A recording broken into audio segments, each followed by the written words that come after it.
অর্থাৎ যারা পরকালে বিশ্বাস করে এবং নেকি ও পুণ্যের আশায় সৎকর্ম সম্পাদন করে, আল্লাহ তাদের আশা পূর্ণ করবেন, তাদেরকে তাদের কর্মের পূর্ণ প্রতিদান দান করবেন। কেননা কিয়ামত অবশ্যই অনুষ্ঠিত হবে এবং তার ন্যায় বিচার নিঃসন্দেহে প্রতিষ্ঠিত হবে।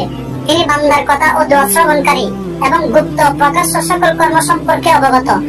তিনি সেই অনুযায়ী ফলাফল অবশ্যই দান করবেন।